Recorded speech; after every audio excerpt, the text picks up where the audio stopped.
Nababali siya, sabi ko sa'yo eh.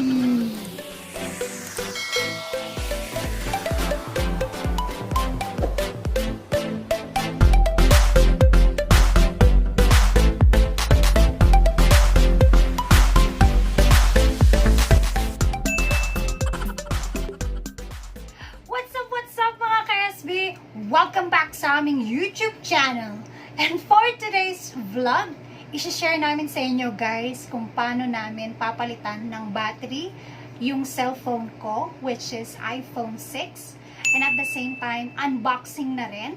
And to give you some tips guys, para sa mga merong issue dyan sa battery nila, especially main reason kung bakit ako magpapalit ng battery is because yung peak ng battery ko is at 51% na lang.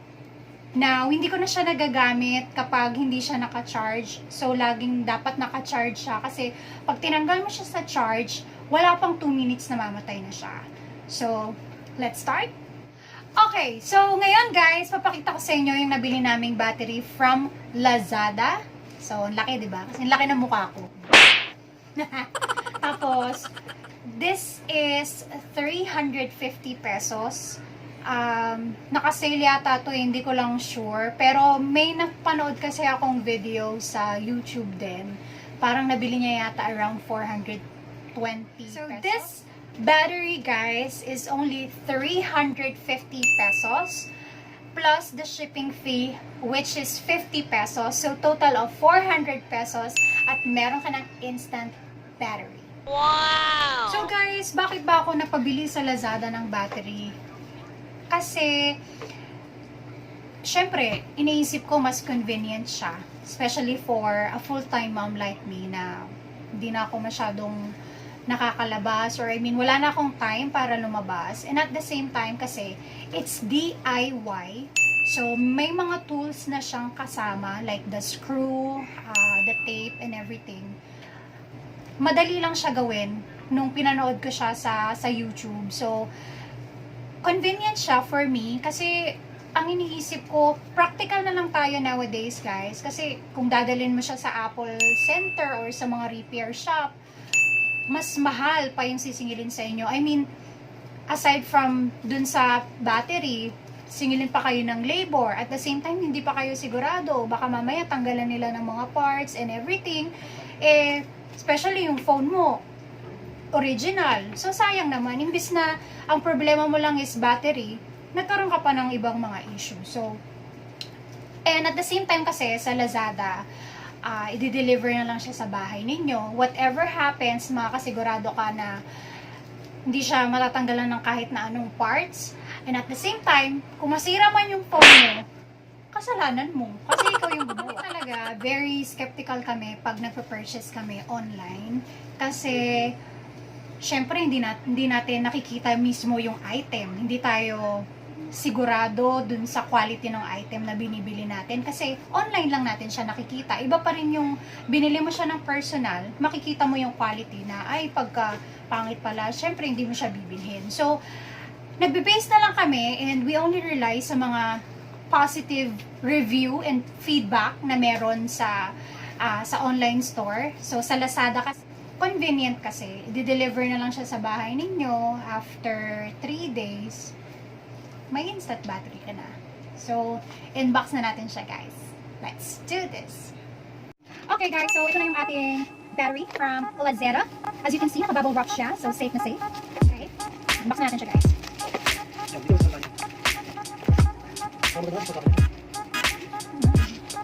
Tanggalin mo lang yung mga part na ano. Yung sasalita. Kaya ito, makakabuksan. Medyo mahirap siyang buksan. Nakapin. Hirap naman ito eh. Ito ba siya guys? Hirap siya buksan. Okay.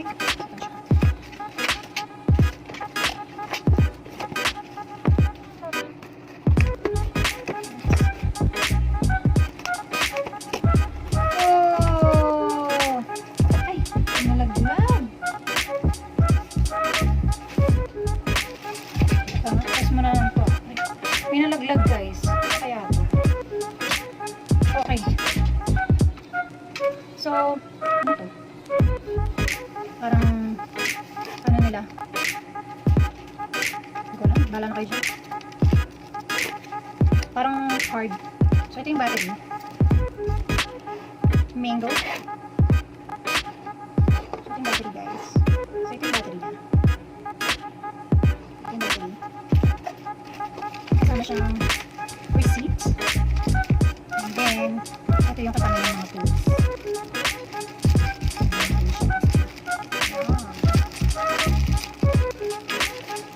Okay, so papakita ko lang sa inyo guys yung phone ko.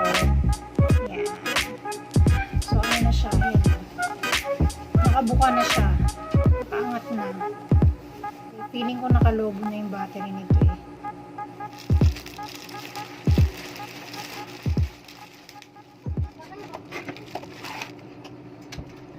Tweezers. Ito na ba ito? Ito na tawag dito. Pangangat ng ating screw. Screw driver.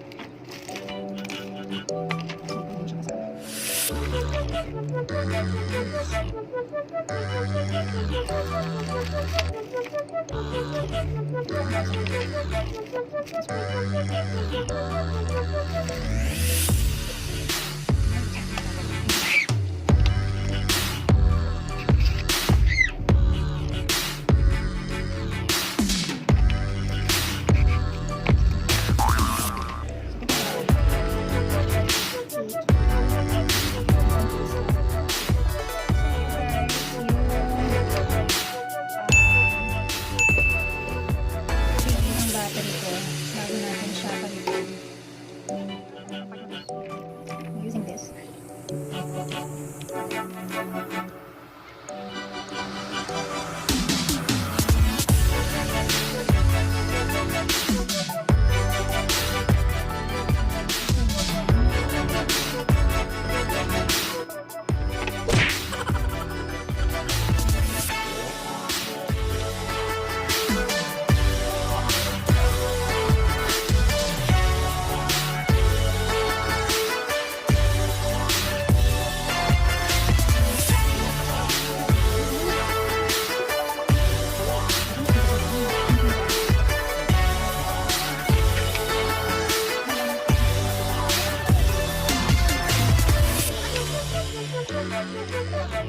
Yan, alat na siya.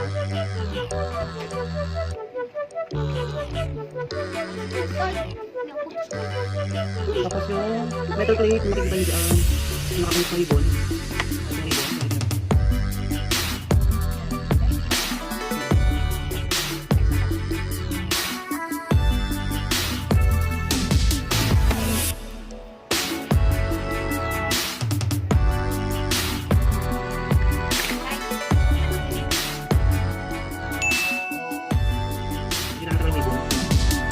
Ang battery yung naman yung papalitan. Actually, ano naman kasi kumula sa gabal lang habang may yung battery. Ito na lang, tanggalin yung tape. Yung battery.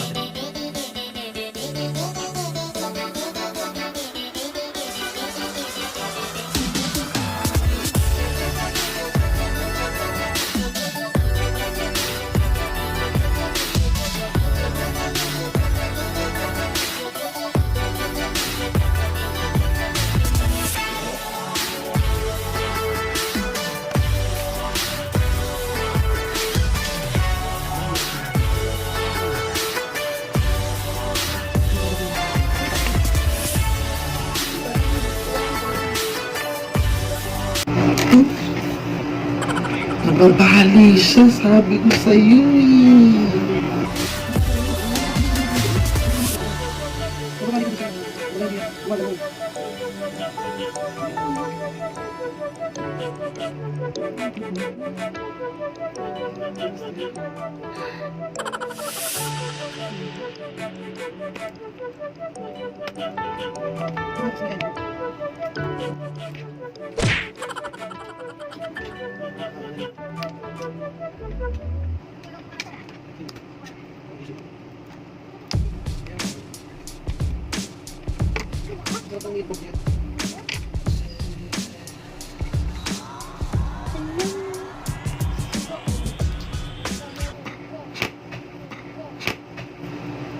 Ano na naman? Ano na kasing battery?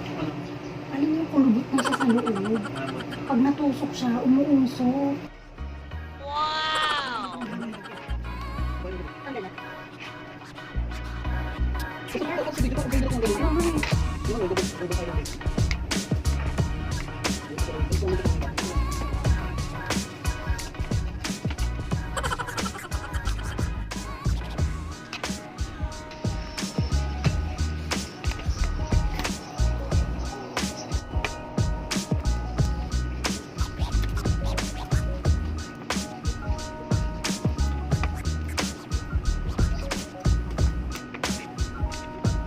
Umusok po siya.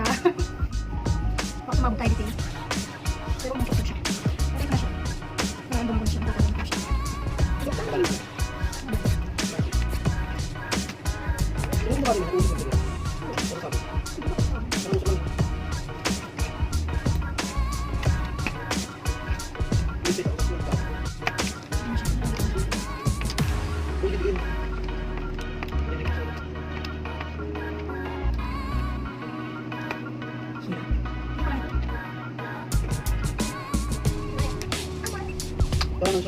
Parang lobo, no?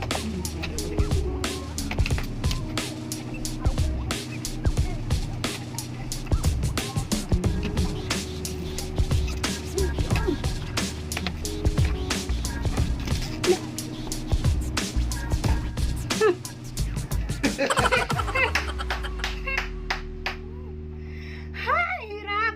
Teka na siya guys. Grabe, ang hirap pala nito. Wala tayo dito. Ito pala. Sana pala pinagawa ko na lang siya. Mahirap pala siya. Hindi siya ganun kadali. Wala kasing manual. Sana lagyan nyo ng manual, di ba? Buti na lang nanood ako sa YouTube nito. Ano sabi dyan?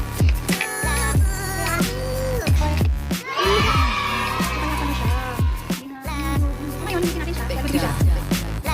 Medyo naman siya. Dasdatan siya ng very light. Okay, so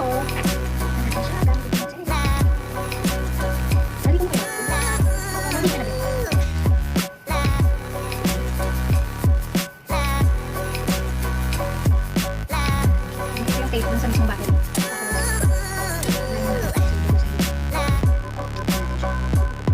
Pansinin nyo yung kulay black, ito. Hindi natin siya palitan niya. Ayusin na.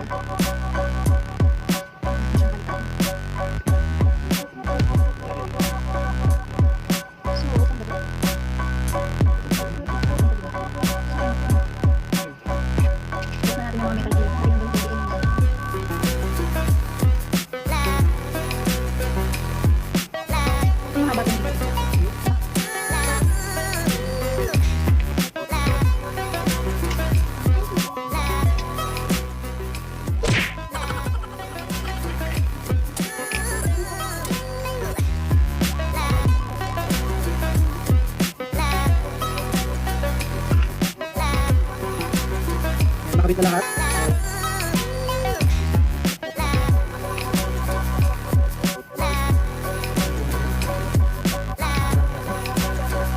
Saan makati?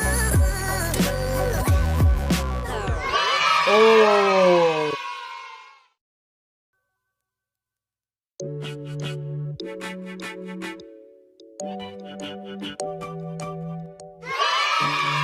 So guys, natapos na namin ni Daddy palitan yung battery ng phone ko. And medyo mahirap siya sa part na tatanggalin mo yung current battery ng phone kasi sobrang nakadikit yung glue dun sa battery. Talagang kailangan maging maingat ka kasi 3 beses na umusok nung natusok yung battery. So medyo mag-ingat lang tayo. And okay naman so far yung naging replacement ng battery kasi kung nakita nyo naman, bumalik sa 100% yung peak ng battery ko. Ang pinaka main concern ko lang dun sa battery na nabili namin sa Lazada, mas helpful siguro kung may kasama siyang manual kasi wala siyang kasamang manual and medyo mahirap kung hindi kayo aware kung paano magpalit ng battery. So, mas helpful guys kung manood muna kayo ng mga video tutorial sa YouTube kung paano i-replace yung battery o kaya habang pinapalitan nyo siya, habang ginagawa nyong palitan yung battery, nanonood kayo ng tutorial sa YouTube para mas madali kasi wala talaga siyang kasamang manual. So yun lang guys, thank you for watching. Sana nakatulong yung video na to sa inyo just in case kailangan ninyong magpalit ng mga battery ng inyong cellphone, especially iPhone 6. Thank you for watching and hope to see you guys in our next vlog. Bye!